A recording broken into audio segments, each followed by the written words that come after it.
Welcome to the Deep Dive. We're here to cut through the complexity and bring you the insights you really need.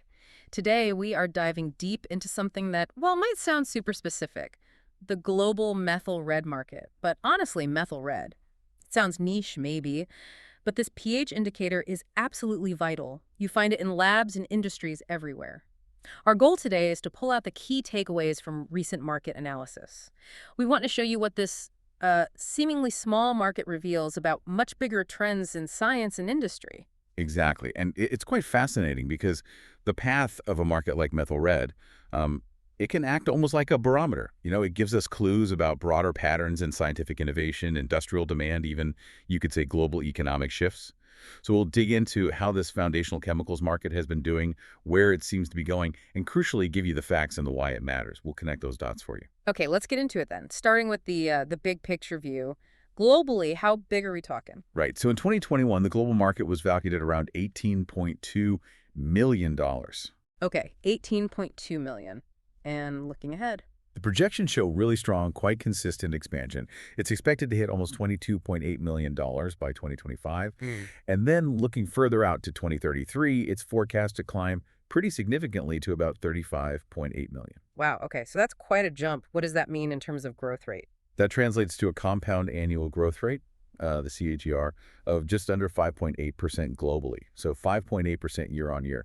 And that steady figure, that 5.8, it's a really strong signal of consistent, underlying growth worldwide. It tells us there's robust activity in areas like chemical manufacturing, pharma testing, environmental checks, even food and beverage quality control. These foundational sectors are humming along. Got it. So the overall trend is definitely up. But where is this growth really happening, regionally speaking? Good question. Let's zoom in a bit. How about North America first? Okay, North America, what are the numbers there? So North America started at about $5.1 million back in 2021. And it's projected to grow to nearly 9.5 million by 2033. Right, which gives it a KGR of... Just over 5.3%, so very steady annual growth there as well. And within North America, any standouts? Well, the U.S. market is the big player, obviously. Yeah. It shows very reliable progress. It went from about 4.1 million in 2021, and it's projected to hit around 7.5 million by 2033. That's a CAGR of about 5.3%, very much in line with the region. Okay. What about Canada and Mexico? Yeah, they contribute meaningfully, too. Canada's looking to grow from around $650,000 to nearly 1.3 million, and Mexico is expected to reach over $730,000 by 2033. What's interesting is both Canada and Mexico actually show slightly higher SOGRs, above 5.5%. It just reflects, strong established demand for these kinds of precise indicators in their own industrial and research sectors. Okay, steady growth in North America. Let's cross the pond to Europe. What's the picture there? Europe accounted for just over $4 million in 2021. Right. And it's projected to grow to almost 7.7 million by 2033. So that works out to a solid CAGR of over 5.6%. A little bit higher than North America's rate, actually. Interesting. And who are the main players driving that in Europe? Well, if you dig into the specifics, Germany is a really key contributor. It's leading the pack with a strong 6% CAGR. We're seeing its market go from roughly $760,000 up to 1.5 million. Okay, Germany's strong. How about others like the UK or France? The UK is also showing robust growth. It's moving from around $450,000 to nearly $900,000. That's a 5.8% CAGR, so very healthy. France shows consistent growth, too, from about $420,000 to $740,000. Its CAGR is just under 5%, around 4.96. And then you have others, Italy reaching over $320,000 with a 4.4% CAGR. Russia is expected to end up near $885,000 with about a 5.1% TGR. Yeah. But what's quite telling is the rest of Europe category. Grouped together, these other nations actually show really impressive growth, a KGR of nearly 6.5%. Wow. Yeah, it's just really widespread, consistent demand right across the continent's diverse industrial base. Okay, Europe's solid. But now, Asia Pacific, I hear this is where it gets really interesting. Oh, absolutely. If you're looking for the powerhouse of growth for methyl red, this is it. So lay it on us. What are the numbers? Right. Asia Pacific started strong, already at about $6.5 million back in 2021. But it's projected to surge to over 13.6 million by 2033. 13.6 million. That's huge compared to the others. It is. And it boasts the highest regional KGR by a noticeable margin, just over 6.4%. 6.4% CAGR. Okay, so who's driving that incredible growth? Well, what's really fascinating here is just the sheer scale and the speed of the expansion in Asia. the big growth leaders. Unsurprisingly, China. It's moving from about $2.5 million to over $5.5 million. That's a powerful 6.8% CAGR. Almost 7%. Okay. And India, even higher. It goes from about $1.2 million to over $2.6 million. That's an incredible 6.9% CAGR. India's leading the growth rate, though. In terms of rate, yes. Yeah. Slightly ahead of China in this forecast. Yeah. And beyond those two giants, Hmm. you've got Japan, South Korea, Australia, Singapore, Southeast Asia, Taiwan. They're all showing strong performances too. Most of their KGRs are falling in that 5 to 7% range as well. It's clearly fueled by the region's, rapid industrialization, the boom in biotech and pharma, expanding research infrastructure. It's just become the engine for methyl red demand. That's really quite something. Okay, let's shift gears down to South America. What's happening there? South America is also showing robust expansion. The market grew from just over $1 million in 2021, and it's anticipated to reach nearly 2.5 million, let's say 2.47 million, by 2033. Okay, and the growth rate? It's strong, a TAGR of almost 6%, about 5.995% to be precise. So nearly matching Europe's rate. Any specific countries to highlight? Brazil really stands out there. It's leading the region with a CGR over 6.1%. But beyond Brazil, you also see robust growth in places like Argentina, Colombia, Peru, Chile. Colombia and the rest of South America group are particularly strong, actually, both showing KGRs over 6.1% as well. And this expansion often ties into, growing investment in sectors like mining, agriculture, and sort of emerging manufacturing hubs, all areas needing these kinds of indicators. Right, makes sense. Okay, finally, let's round out the global tour with the Middle East and Africa. Sure. So the Middle East market, it was valued around $865,000 in 2021, and it's expected to reach over $1.5 million by 2033. That gives it a KGR of about 4.3%. A bit lower than other regions, but still growing. Still growing, yes. Saudi Arabia is a significant contributor there, moving from about $330,000 to nearly $590,000. Interestingly, the UAE actually shows the highest growth rate within the Middle East at nearly 4.7% TGR. Okay, and Africa. Africa also presents a promising trajectory. Right. It's a smaller market, starting around $530,000 in 2021. But it's forecast to grow to nearly $1 million, about $973,000 by 2033. That's a CAGR of almost 4.9%. So a bit stronger than the Middle East average.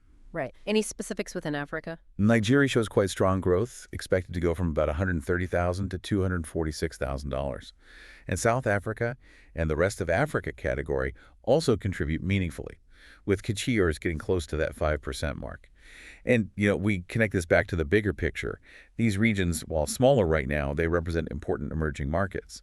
Their growth signals diversifying demand and broader development in things like healthcare infrastructure, water treatment facilities, local manufacturing capabilities. It adds to the overall global dynamic. Okay, so we've covered the globe. When you put all these pieces together, what's the main takeaway? What does it all mean? Well, the numbers really paint a clear picture, don't they? It's one of consistent, quite robust global growth for methyl red right across all the major regions. Yeah, definitely seems consistent. And it means these aren't just, figures about one specific chemical. They're actually fundamental indicators. They point to underlying economic activity, scientific progress, industrial development happening worldwide. The demand for methyl red, it comes directly from expanding use in industries, pharma, food and bev, environmental testing, and of course, the constant essential need for it as a basic lab reagent in research and education. So these numbers really reflect a kind of foundational strength in sectors critical for global progress. And you see that particularly strongly in those rapidly growing economies, especially in Asia. Right. So summing it all up then, the global methyl red market, definitely experiencing strong, consistent growth. Looks like it's set for a pretty dynamic decade ahead, wouldn't you say? With Asia Pacific really leading that charge, showing explosive expansion, but also, very solid performances across the Americas and Europe too. And it's all fundamentally driven by those essential demands from industry and labs all over the world. Exactly. And maybe this raises an interesting question for you, the listener, to think about. If a chemical indicator like methyl red, seemingly specific, quite foundational, shows such consistent global growth, what does that really imply about the overall health and the expansion rate of the bigger sectors it serves? Like science, research, industry, globally? How might tracking these kinds of niche, almost behind-the-scenes markets give us unique insights?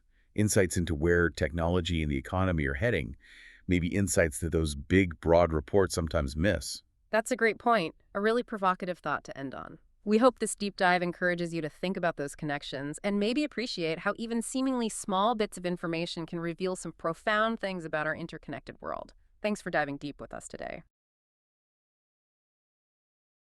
Welcome back to the deep dive. Today, we're taking a look, a really close look actually, at something maybe not everyone thinks about daily, the methyl red market. It might sound specific, but it's this fascinating window into much bigger shifts happening in industry.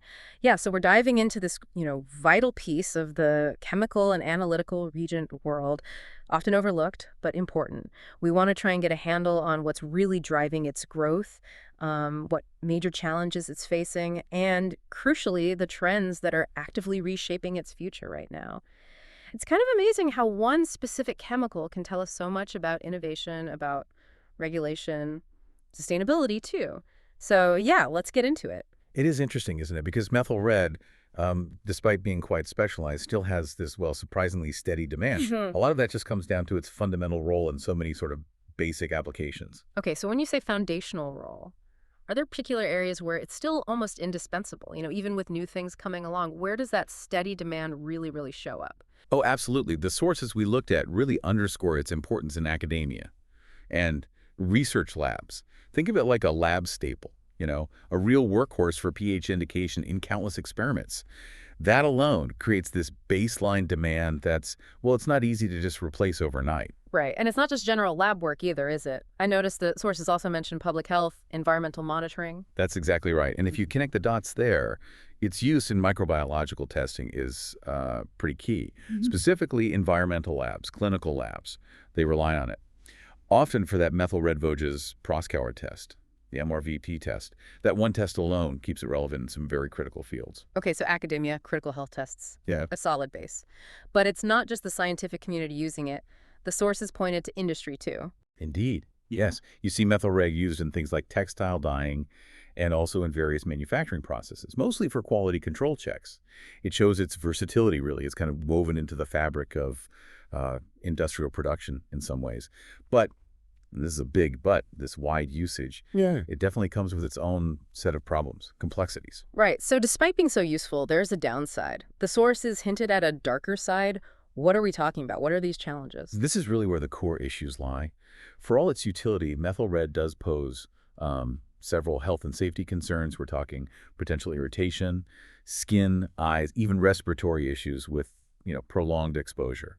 And what's insightful here is that these health risks, they're not just safety points. They actually shift the economics. Yeah. It makes these traditionally cheap compounds like methyl red more expensive to handle, to produce, to distribute, because you need much stricter safety protocols, regulations. Wow, so even a basic chemical like this has those kinds of health flags. How do companies even juggle that while still using it so widely? It's a constant balancing act, really. Yeah. And it's not just about worker safety. Think about disposal. Improper disposal raises environmental flags, ecotoxicity concerns. And this aspect, well, it just adds another layer of regulatory burden for everyone involved, manufacturers and users. It really highlights how the whole life cycle of a product, right, from creation through to disposal, affects whether it's viable long-term. Okay, so you've got economic pressure from the safety rules plus this environmental burden. Is that pushing companies to look elsewhere for alternatives? Precisely, yes. And compounding all that is the fact that there are alternatives becoming more available, safer ones, more eco-friendly ones. So the market is seeing these newer options start to chip away at methyl red's usage in certain areas. That puts real pressure on its traditional place. So with all these challenges stacking up, how are people responding? The innovators, the regulators, what shifts are really changing this market? Well, that takes us right into the evolving trends. What we're seeing is the whole sector moving, quite profoundly actually, towards more eco-conscious ways of doing things. Yeah, I saw that too. A definite push towards developing pH indicators that are, like, biodegradable, sustainable. It seems aimed squarely at replacing older compounds like methyl red. It's not just finding any alternative, it's about finding a better one, environmentally speaking. And at the same time, you've got technological innovation happening. In the analytical regions themselves, formulations are getting better, improving test accuracy, improving safety. This just opens the door for other solutions, maybe supplementary ones, that get around the problems of the older chemicals. Sometimes they even perform better. And then there's the regulatory hammer, right? Governments everywhere are getting stricter about synthetic chemicals. This isn't just a suggestion. It feels like a real, unavoidable pressure, forcing companies to either reformulate their products or seriously cut back on using anything potentially hazardous. It feels like it's reshaping the whole chemical landscape, really, from the bottom up. So as we kind of wrap up here, let's just quickly recap the essentials. Methyl red, clearly still vital. Academia, microbiology, industry, its established usefulness keeps it in play. But it's definitely facing some serious headwinds, health concerns, safety issues, environmental impact, and all that is made tougher by the fact that alternatives are getting better and more common. So pulling it all together, the big picture seems to be a market in real transition, driven hard by this push for greener practices, by ongoing tech improvements in reagents, and undeniably by tougher regulations on chemicals. It's a very dynamic situation. Adaptation is key. Absolutely. And what that really tells us is that anyone playing in this field has to innovate strategically. Sustainability isn't just, a nice bonus anymore. It has to be right at the core of chemical development going forward. It's becoming an imperative. So here's a thought to leave you with. We've seen how regulations, health worries, and this drive for sustainability are turning even a niche market like methyl red upside down. Makes you wonder, doesn't it?